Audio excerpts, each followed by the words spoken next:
정유재란은 임진왜란의 2차전으로 불린다. 1차 임진왜란으로 소강 상태를 맞은 조선과 외, 그리고 명나라. 명나라와 왜군은 화의를 시도하지만 결국 결렬되고 왜군은 다시 조선 침입을 시도한다. 정유재란 때는 피해가 굉장히 증가한 것은 이들이 보복성 전투를 합니다. 그래서 정유재란 때 들어왔을 때는 이제 1597년 1월 달부터 다시 전쟁이 붙었는데, 이때 이들은 이제 닥치는 대로 사륙하고 죽이고 불지르고 아주 이런 일들을 너무 일삼습니다.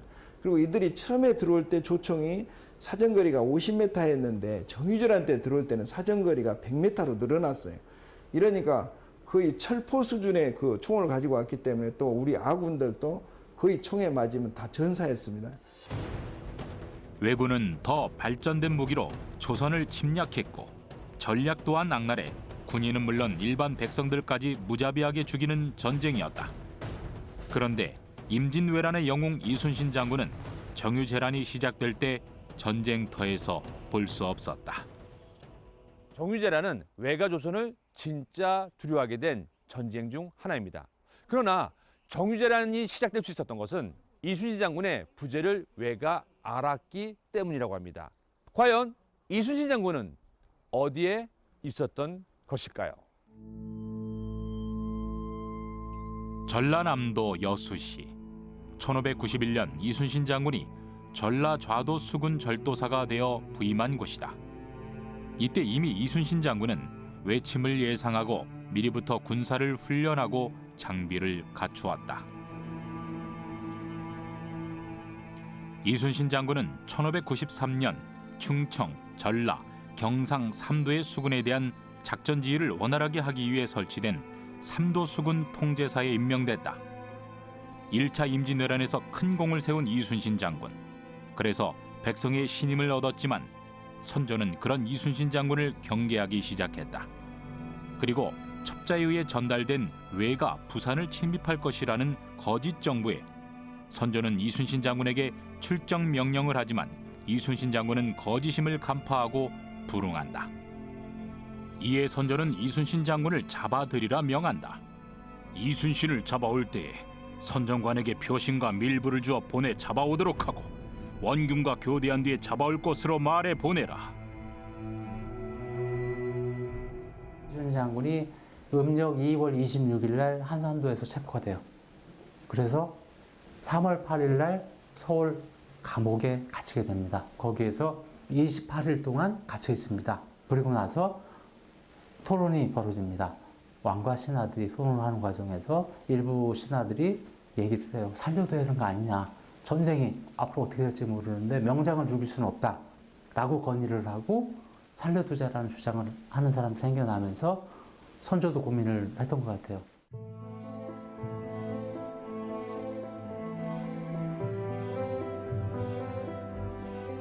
선조와 조정 대신들의 이순신 장군을 향한 질투는 정유재란이 막 시작될 때인 1597년 극에 달았다. 결국 옥살이를 하게 된 이순신 장군.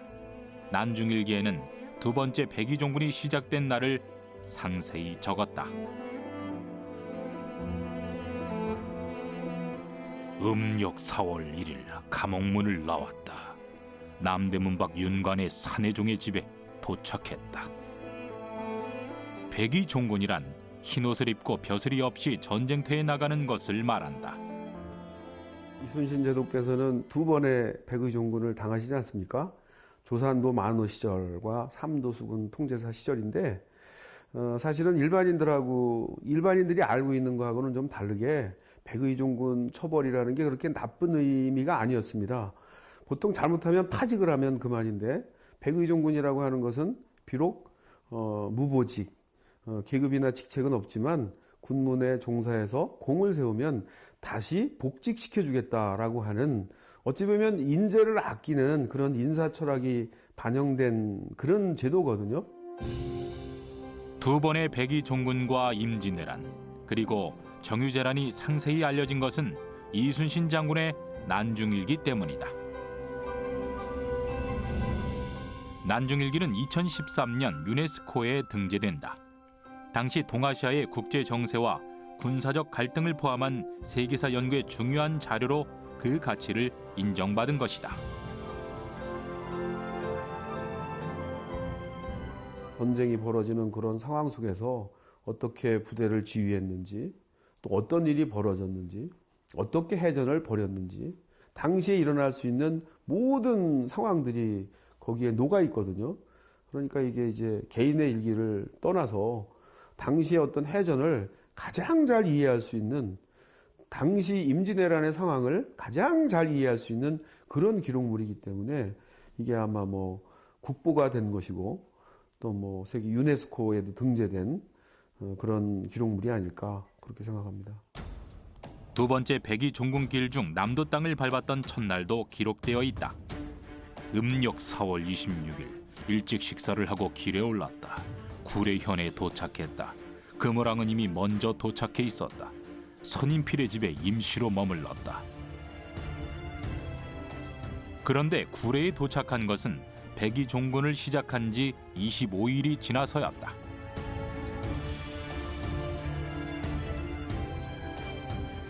이렇게 오랜 시간이 걸렸던 이유는 무엇일까?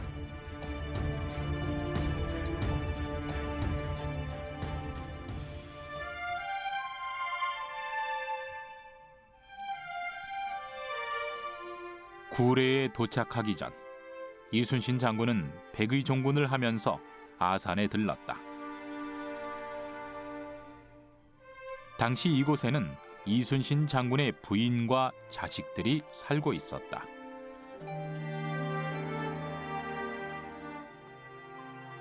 열 살 정도 넘어서 아산으로 이제 이사를 오셨거든요. 그 뒤로는 여기가 이제 이순신의 본가가 된 것이죠. 그러니까 여기에서 성장을 하고 무과의 시험을 합격을 하고 여기에서 관리에 진출을 하고 그래서 어찌 보면 뭐 제2의 고향과 같은 곳이다. 그렇게 이야기할 수 있을 것 같아요. 아산은 이순신 장군의 마음을 안정시키는 최적의 장소였다. 친척들을 만나고 본가에서 몸도 마음도 잠시 쉴 수 있었다. 이순신 장군의 어머니는 아들의 소식을 듣고 여수에서 배를 타고 올라오는 도중 배 안에서 세상을 떠나고 만다.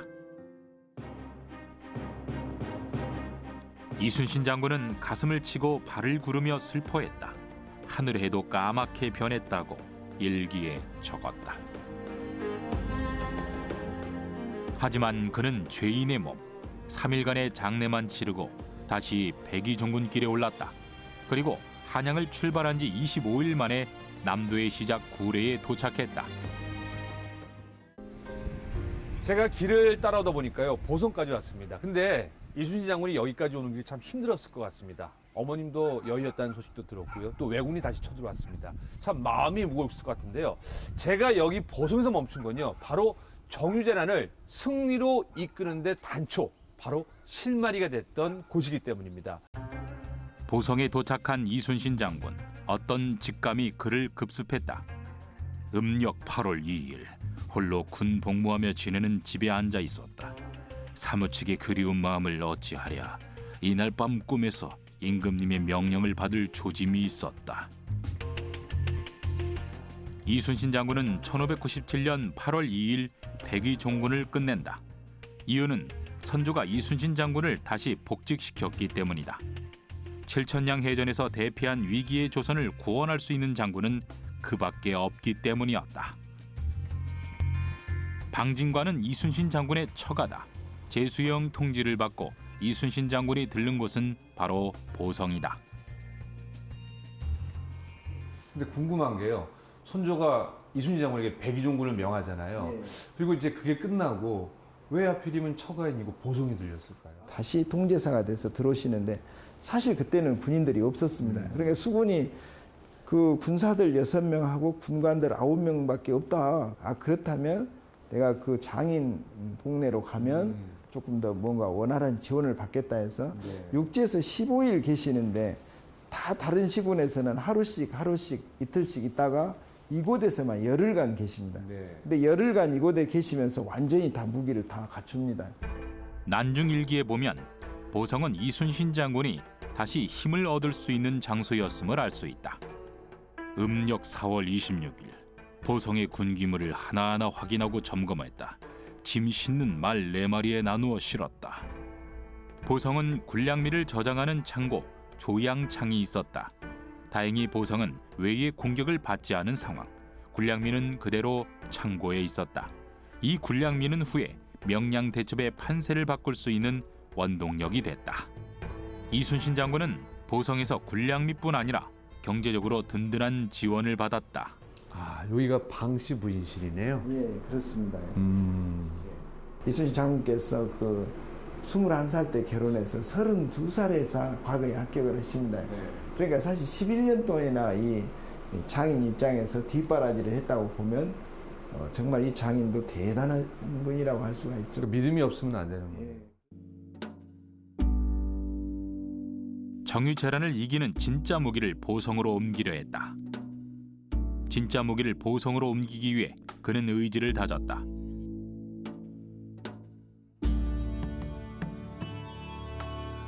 바로 이곳 열선루였다.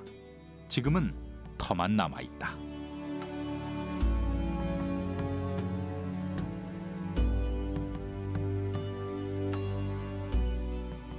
어찌 보면은 이곳에 와서 아까 이렇게 군미도 구하고 또 의병들이 모인 거네요. 네, 그렇죠. 그래서 실제 여기는 그 명랑해전 9월 16일 날 있는데 명랑해전이 있기 한 달 전에 여기서 구한 식량과 쌀을 가지고 전투를 함으로써 충분히 해볼 수 있다 이런 생각하신 거죠.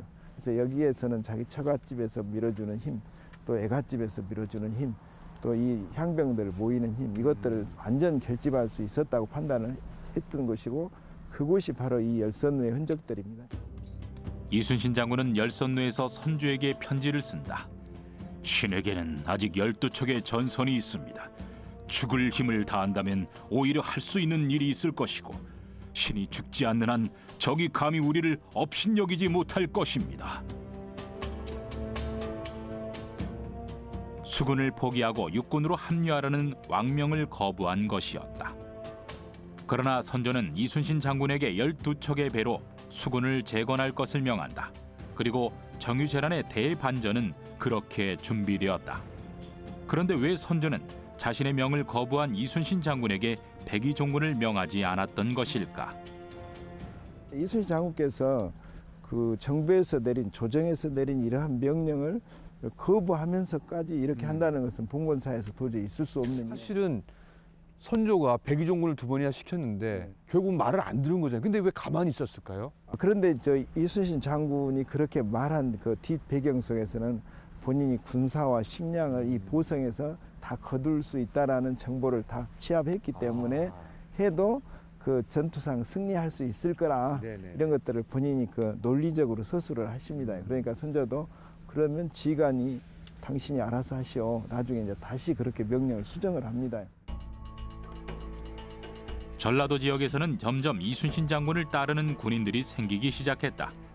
당시 수군뿐 아니라 육군도 왜군에 밀리고 있던 불리한 상황이었다.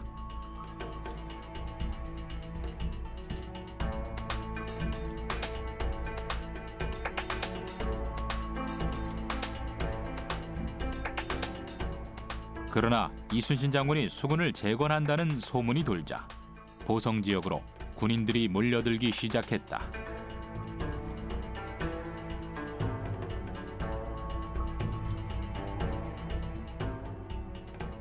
그 3,500명 정도의 그 군인들이 이렇게 후원을 하기 때문에 그 아까 6명 병사 말고 이제 자기가 딱 세보니까 장교들만 120명이 됐어요. 당시에는 이제 군관이었습니다. 네네. 이 군관들만 해도 120명이 되니까 충분히 배를 12척 정도는 운영할 수 있었습니다. 그리고 이순신 장군은 배를 한 척 더 얻었다. 녹도만호 송여종이 배 한 척을 수리해 합류했다. 그래서 조선 수군의 배는 총 13척이 되었다. 이때 외의 수군은 한산섬을 지나 남해안 일대에 침범하면서 육군의 육상 진출과 동시에 서해로 진출하려 하였다. 한양으로 가르는 외의 전략을 이순신 장군은 간파했다. 이순신 장군은 수군을 재건하기 위해 전라남도 각 지역에서 차근차근 준비했다. 구례는 장정과 병사를 보냈고 곡성은 군관들과 수군 재건을 논했으며 보성에서는 군량미를 선적했다. 그리고 해남을 시작으로 명량대첩이 시작됐다. 본인이 갔던 그 길들은 꼭 그리고 본인이 글로 자취를 남깁니다. 오늘날 혹시라도 오류가 있을까 봐서 앞에다 예를 들면 군영이어도 여기 군영은 구미 군영이다 해서 구미라고 딱 써놨어요. 그러니까 그 마을 여기 오셨구나 이렇게 알게 딱 그렇게 매우 그러니까 군인이어서 그랬는지는 모르지만 명확하고 나라를 위한 그 신념이 대단했다 이렇게 느껴졌습니다. 그 길들이 정말 오늘날 이제 수군 재건로라는 이름으로 이렇게 만들어졌습니다. 이순신 장군이 백이종군 길을 걸으면서 조선의 수군 재건은 이미 시작됐던 것이다. 명량대첩 직전 외의 서해 진출에 물목이 되는 명량을 지키기 위해 이순신 장군은 어란포로 향한다. 13척의 배로 치른 첫 번째 해전은 어란포 전투였다. 그 후 벽화진에서 두 번째 소규모 해전을 치른다. 명량해전 있기 전 외가 소수인 조선의 수군을 전멸시키기 위해서 계속해서 선제 공격을 한 것이다. 이순신 함대는 장도로 이동하여 밤을 지내고 8월 29일 진도의 벽화진에 도착하여 보름 동안 머물렀다. 난중일기에도 어란 벽화정 전투가 기록되어 있다. 1597년 음력 9월 7일 살피고 감시하는 군관 임중영이 와서 적선 55척 중에서 13척이 이미 어란 앞바다에 도착했습니다. 그들의 목표는 우리 수군입니다. 외에는 조선 수군의 건재함에 긴장했다. 고작 13척의 배에 패할 리 없다는 확신에서 질 수도 있다는 두려움이 왜군을 감쌌다. 어란포와 벽화진 전투는 조선의 수군에게는 사기를 북돋아주고 왜군에게는 전쟁에 대한 불안함을 안겨줬다.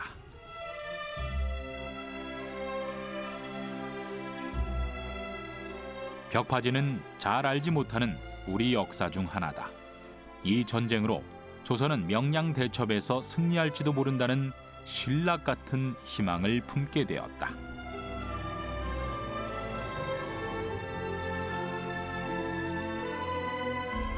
열세 척의 조선의 배와 수백 척의 왜군 배가 맞붙었던 역사적인 현장이다. 명량대첩은 조선 최대의 해전으로 꼽힌다.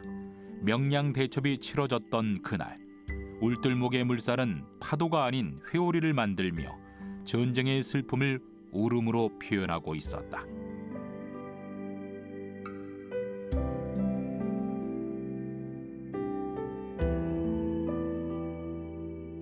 (420년) 전 치열했던 전쟁의 흔적을 찾기 위한 탐사는 계속되고 있다.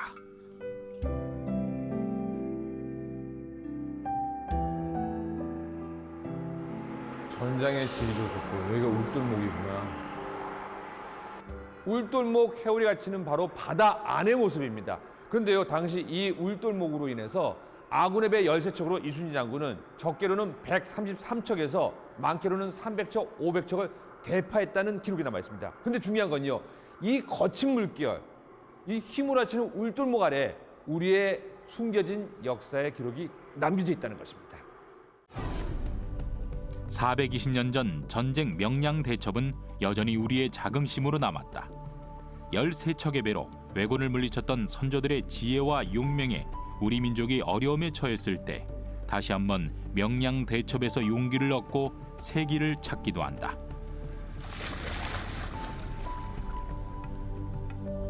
명량해협에 대한 수중 발굴 조사는 활발히 진행 중이다. 격전지가 바다였던 만큼 유물들은 다양하게 발견되고 있다. 그 중에서도 조선의 화학 지식과 무기 제조 기술을 알 수 있는 유물들이 많이 발견되고 있다. 그리고 역사 기록에 나와 있는 무기들이 발견되며 기록이 사실임을 입증해주고 있다. 지난 2012년에는 조선 선조 때 만들어진 것으로 알려진 승자총통이 발견됐다.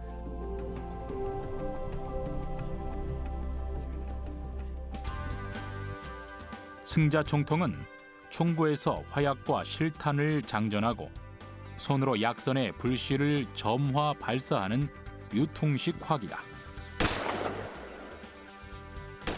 그러나 임진왜란 때에는 왜군의 조총 때문에 위력을 잃은 비운의 무기다.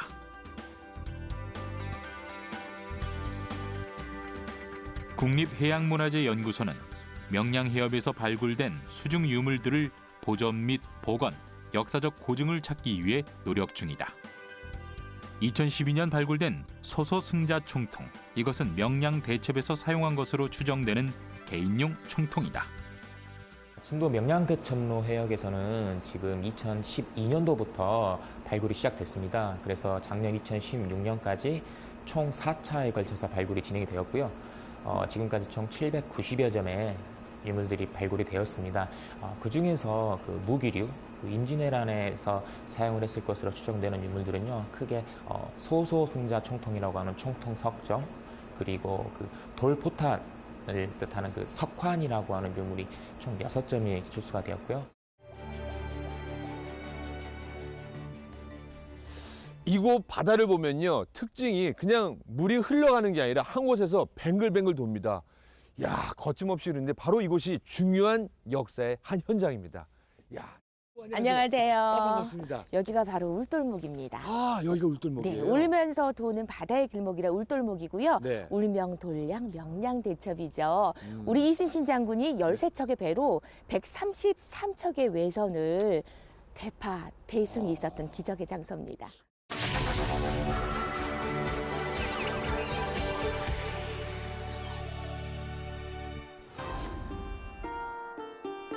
울돌목은 해남과 진도 사이의 해역을 가리킨다. 해남에서 서해로 진출할 수 있는 주요한 길목이기도 하다. 그리고 험한 물살로도 지금까지 유명한 곳이다. 울돌목은 지형적인 면에서 북서쪽으로는 정등해와 목포로 연결되는 시야에, 그리고 남쪽으로는 마로해로 연결되는 길목에 마치 깔때기 모양의 좁은 수로입니다.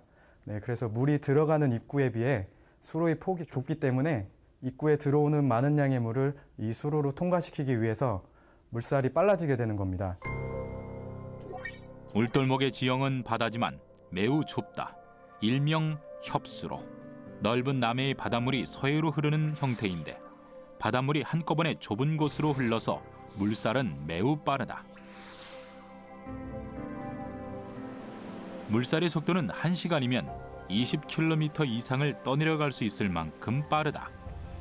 그리고 물이 흐르면서 소리를 내는데 꼭 사람이 우는 소리처럼 구슬프다.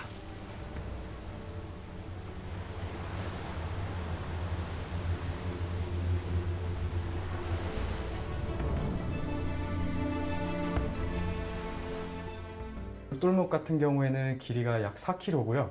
그다음에 가장 좁은 폭은 300m, 그리고 수심이 가장 깊은 곳은 20m로 해저 지형이 아주 불규칙한 협수로라고 할 수 있습니다. 이 때문에 빠르게 흐르는 물이 해저 바닥이나 해안가의 바위 등과 부딪혀서 요란한 소리가 나게 되는데요. 이것 때문에 옛 분들은 이제 바다 울음소리라고 표현을 하신 것 같습니다. 좁고 유속이 빠르며 불규칙한 지형 때문에 울돌목의 조류차는 매우 크다.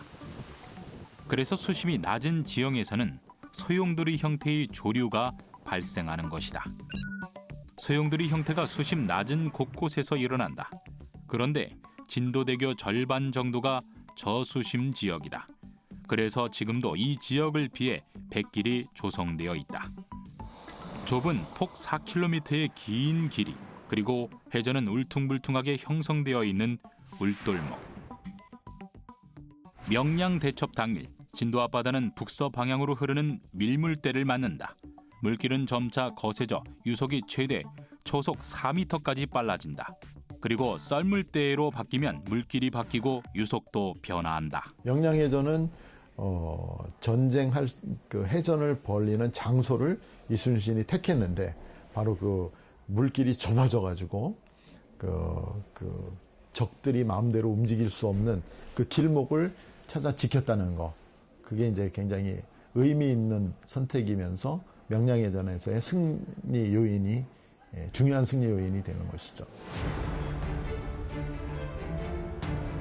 명량 대첩 당일 조류는 총 3번이 바뀐다.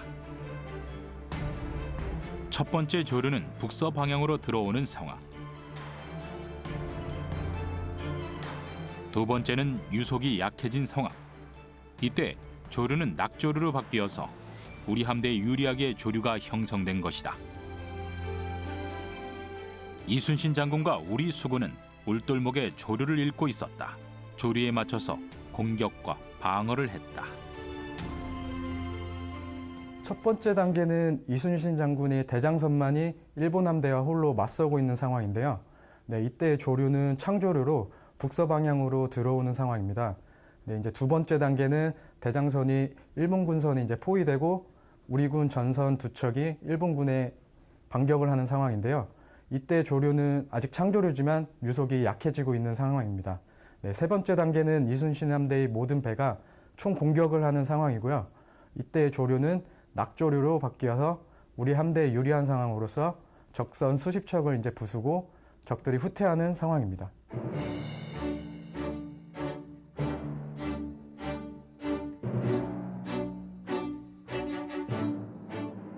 울돌목은 최대 유속이 6.5m로 물살 때문에 장기 관측이 힘들다. 국립해양조사원은 6개월 동안 장기 관측에 성공, 420년 전 조류 흐름을 추정했다. 조류는 일반적으로 물이 들어오거나 나가는 것이 반복되는 현상입니다. 네, 이런 물바뀜이 매일 같은 시간에 나타나는 것이 아니라 날마다 약 1시간 정도 늦게 일어나게 되는데요. 네, 이순신 장군님이 이러한 현상을 이해하셨기 때문에 정확한 물 바뀐 시간을 예측할 수가 있었다고 생각이 됩니다. 임진왜란 1592년 한산도에서 벌어진 한산대첩. 이순신 장군은 하객진 전법을 이용 일본 수군을 크게 격파한다. 조선 수군의 군함이 많았을 때의 전술이다.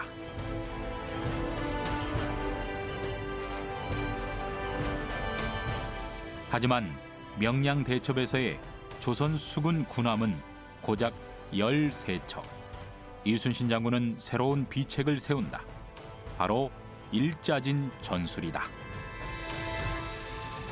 명량에서는 이순신 장군께서 기존에 사용하던 하객진을 버리고 그 수적인 열세, 배의 수적인 열세를 만회하기 위해서 일자진을 핍니다. 그래서 배를 일렬로 늘어놓고요. 그 위세를 떨다가 적들이 가까이 올 때는 진을 좀 배인 그 진을 쳤던 배 일부를 뒤로 빼서 서로 겹쳐서게 해서 멀리서 보면 좀 배가 많은 것처럼 보이게 그렇게 그 진법을 펼칩니다. 일자진은 13척의 배를 일자로 펼치거나 적이 가까이 왔을 때 배의 일부를 뒤로 빼서 겹쳐 보이게 했던 전략이었다. 한 번에 5척에서 6척 정도의 배만 들어올 수 있다. 이순신 장군의 수군은 울돌목 입구를 막아섰고 외와 일정한 거리를 유지했다. 만약에 13척을 가지고 300여 척이나 되는 일본 함선과 함대 세력과 넓은 바다에서 싸웠다 그러면 이길 수가 없는 거죠. 그래서 이 명량이라고 하는 것은 이제 이순신 생각에 좁은 물목으로 끌고 들어간 거예요. 일종의 골목길로 들어간 거예요. 도저히 수적 열세를 만회할 수가 없는 거죠. 그래서 하객진을 못 피고 일자진을 핀 이후에 그 지형지물과 천문, 그러니까 밀물과 썰물이 언제 바뀌는지 이런 것들을 다 아주 정확한 시간 계산을 하고 철저하게 이용을 한 겁니다. 울돌목의 조류대를 알아내기 위해 현대 과학은 오랜 시간이 걸렸다. 하지만 우리 조상들은 이미 420년 전부터 지형과 자연을 이용해 군사 전략을 짜냈던 것이다. 단순한 의지뿐만 아니라 우리의 지역 환경, 자연 환경을 잘 활용해서 왜군을 물리친 거네요. 네, 맞습니다. 그런데 이 명량 같은 경우에는 다른 전쟁들과 좀 달랐던 점이 있어요. 어떤 게요? 이렇게 23번 싸워서 23번 이기셨다고 하시잖아요. 이길 태세를 갖추고 여기도 역시 이길 태세를 갖췄어요. 그러나 여기에서 정작 싸움이 벌어졌을 때는 그냥 난전, 필사즉생, 필생즉사, 죽고자 하는 그런 마음으로 싸울 수밖에 없었던 난전이었어요. 그 배경에는 울돌목의 거친 물살, 그리고 이순신 장군의 지혜, 그리고 이곳에서 활동했던 수많은 민초들의 나라 사랑하는 마음이 있었기 때문에 가능한 일이었다고 보면 될 것 같습니다. 금방 말씀하신 것처럼 이제 이순신 장군이야 뭐 워낙 유명하신데 네. 근데 우리 민초들 얘기를 하셨어요. 네. 민초들도 많이 참여했나요? 아, 그럼요. 기록에 보면은요. 충무공 부대를 자처하면서 해남 사람 마하수는 뭐 향선, 그러니까 지역의 어선들을 동원해서 저쪽 뒷바다에서 우리 수가 많은 것처럼 보였다라는 네. 기록이 나오기도 하고요. 그리고 이쪽에 보이는 산, 곳곳에 망금산이라든가 청룡산, 옥매산 이런 데 여인네들이 손맛 잡고 남장을 해서 산허리를 돌면서 강강술래를 돌았다라는 네. 이야기가 내려옵니다. 그러니까 아무래도 이 주변에 보이는 산들에서 많은 피난민들이 정말 가슴 졸이면서 이순신 장군을 응원하지 않았을까 싶습니다. 임진왜란과 정유재란의 가장 큰 차이는 의병이었다. 전국 각지에서 의병이 자발적으로 일어났다. 죽음을 두려워하지 않고 살고자 하지 않았다. 정유재란의 승리 이유는 민초들의 힘도 크게 작용했다. 명량대첩 또한 지역의 어선들로 이순신 장군을 뒷받침하고 있었다. 우리는 명랑해전을 그분의 일기를 통해서 알 수 있습니다. 그분의 장계는 없습니다.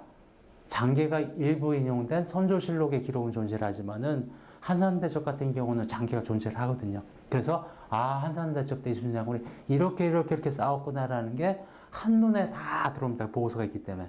근데 명랑대첩 장계는 지금 없어졌어요. 명랑해전다 일기를 읽어보시면은 그분이 맨 앞에서 싸움을 합니다.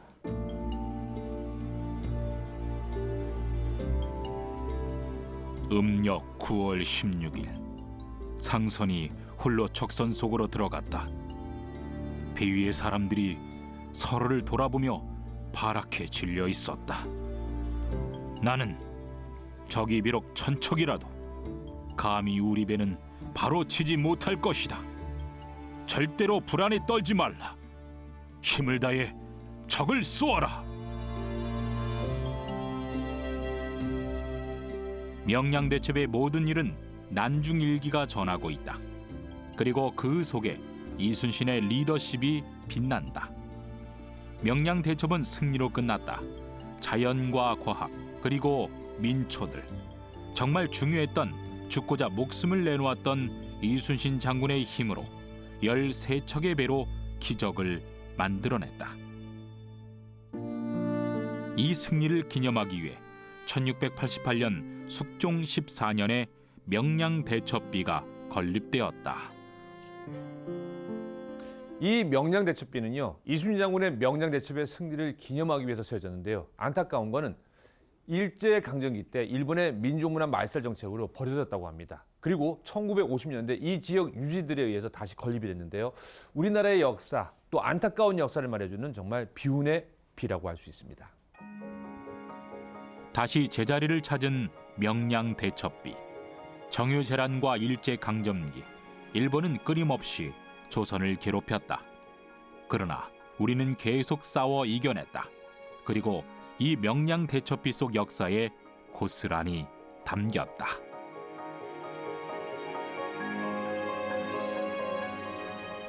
(420년) 전 일어났던 정유재란, 승산 없는 싸움이라고 포기하지 않았던 우리 선조들의 용기, 이름 대신요 우리 땅을 지켜낸 우리의 민초들이 있어서 우리 역사는 흐르고 있습니다. 의지의 한국이라는 말의 근본을 조금은 알 것 같습니다. 역사는 지난 시간이 아닌 되돌아올 미래라는 걸 다시 한번 깨달았습니다. 우리의 미래를 또 어떤 역사의 구절에서 찾을 수 있을까요?